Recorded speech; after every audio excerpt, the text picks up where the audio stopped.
पाहताय महाराष्ट्रातील सर्वात जलद news network Maharashtra police news 24। Mangaon येथे छत्रपती शिवाजी महाराज महाराजस्व समाधान शिबिर अभियान 3000 नागरिकांच्या उपस्थितीत संपन्न। महाराष्ट्र शासनाच्या महसूल व वन विभागामार्फत अत्यंत लोकाभिमुख व गतिमान निर्णय घेऊन छत्रपती शिवाजी महाराज महाराजस्व समाधान शिबिर अभियान शासन निर्णयानुसार अभियानांतर्गत 193 श्रीवर्धन विधानसभा मतदारसंघातील मुख्य भव्य शासकीय कार्यक्रम 22 जुलै 2026 रोजी गांधी मेमोरियल हॉल माणगाव येथे आयोजित करण्यात आला होता। महाराष्ट्र राज्याच्या महिला व बालविकास मंत्री आदितीताई तटकरे यांच्या शुभ हस्ते दीप प्रज्वलित करून महाराष्ट्राचे आराध्य दैवत छत्रपती शिवाजी महाराज, माजी मुख्यमंत्री कैलासवासी अजितदादा पवार यांच्या भव्य प्रतिमेला पुष्पहार अर्पण करण्यात आला। सदर कार्यक्रमाची सुरुवात अजितदादा पवार यांना भावपूर्ण श्रद्धांजली अर्पण करून राष्ट्रगीताने करण्यात आली। माणगाव उपविभागीय दंडाधिकारी तथा प्रांताधिकारी संदीपान सानप यांनी प्रस्तावना सादर करून गरजू नागरिकांनी शासनाच्या विविध योजनांचा लाभ घ्यावा असे आवाहन केले।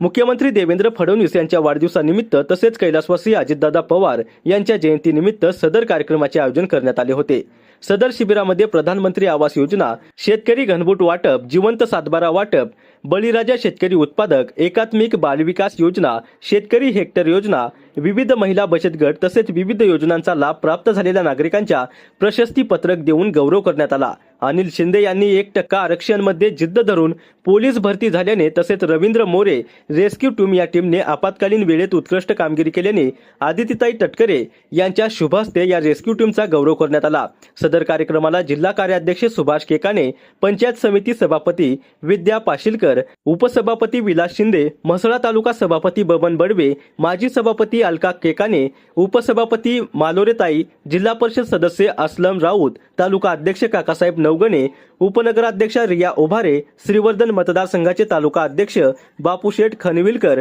या मान्यवरांसह लोकप्रतिनिधी, विविध विभागांचे वरिष्ठ शासकीय अधिकारी आणि 5 तालुक्यातील नागरिक बहुसंख्येने उपस्थित होते। पण महायुतीच्या सरकारने राज्याचे मुख्यमंत्री, दोन्ही उपमुख्यमंत्री आदरणीय एकनाथ शिंदे साहेब असतील, आदरणीय सुनेत्रा लाखे असतील, यांनी प्रशासनाला सूचना दिल्या आणि तातडीने सरसकट पंचनामे करण्याचे आदेश हे त्या ठिकाणी दिले आणि अनेक जणांची नुकसान भरपाई सुद्धा देण्यासाठी आपण त्या ठिकाणी तातडीने सुरुवात केली। आणि या सगळ्या बाबी करत असताना आज या अभियाना माध्यमातून महसूल विभागाचे आपण लक्ष्मीमुक्ती योजना असेल, जन्ममृत्यू नोंदणी आदेश वाटप असेल, शिधापत्रिकेचं वाटप असेल, जिवंत सातबारे मोहीम असेल, विविध दाखले असतील, ॲग्रीस्टॅक असेल, त्याचबरोबर पंचायत समितीची घरकुल योजना असेल, वैयक्तिक व्यवसायासाठी बचत गटांना अनुदान असेल, शालेय साहित्य वाटप असेल, त्याचबरोबर एकात्मिक बाल विकास विभाग अंतर्गत अनाथ कोट्यातून पोलीस शिपाई पदाची निवडीचा सत्कार असेल, लेक लाडकी योजनेचं वाटप असेल, प्रधानमंत्री मातृवंदना योजना, पूर्व शालेय किटचं वाटप, बेबी केअर किटचं वाटप, तालुका कृषी विभागाच्या वतीने प्रधानमंत्री सूक्ष्म अन्न प्रक्रिया योजना व इतर या अंतर्गतलं वाटप असेल, तालुका आरोग्य विभागाच्या माध्यमातून आभा कार्ड आणि आयुष्मान कार्डचं वाटप असेल, एसटी महामंडळ माणगाव आगर NC स्मार्ट कार्डचं वितरण असेल, नगरपंचायत विभाग सर्व मुख्याधिकारी सुद्धा 5 तालुक्याचे या निमित्ताने उपस्थित आहेत, शबरी आदिवासी घरकुल योजना असेल, प्रधानमंत्री आवास योजना असेल, भूमी अभिलेख कार्यालयाअंतर्गत मोजणीचे सनद वाटप असेल, हे सगळं होत असताना मधल्या कालावधीमध्ये काजू आणि आंब्याची जी नुकसान भरपाई शासनाच्या वतीने मंजूर झाली त्यांचं सुद्धा वाटप, त्याची सुरुवात झालेली आहे आणि ते सुद्धा त्यानिमित्ताने हे होणार आहे। हे सगळं करत असताना नागरिकांनी केलेलं सहकार्य हे सुद्धा अतिशय मोलाचं आहे। ज्यांनी हे कार्यकर्ता म्हणून त्या नेत्याच्या नेतृत्वाखाली काम केलं, आमच्यासारख्यांना त्यांचा वाढदिवस आज जयंती म्हणून आज संबोधित करणं याच्यापेक्षा जास्ती दुःख एका कार्यकर्त्यासाठी कुठला असू शकत नाही। कारण एक लोकप्रतिनिधी म्हणून ज्या वेळेला आम्ही काम करत असतो त्यावेळेला जसं आपली सेवा करण्यासाठीची एक अजून इच्छाशक्ती असते तसे एक पाठबळ त्या नेत्याकडून मिळत असतं। आज काही महिन्यांपूर्वी झालेल्या अपघातामध्ये त्याचं निधन झालं,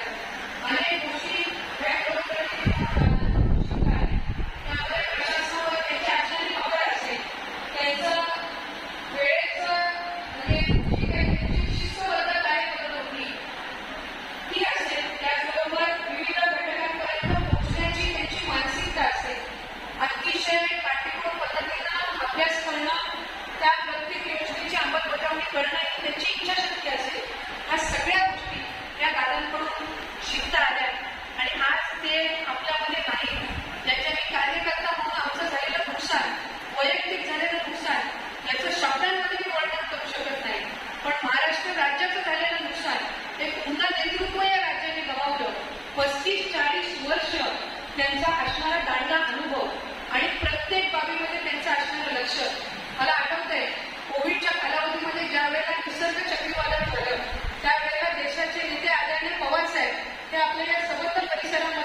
आणि आम्ही कोकणाचे प्रतिनिधी म्हणून लोकप्रतिनिधी म्हणून त्यावेळेला जिल्ह्याचे पालकमंत्री म्हणून आमदार म्हणून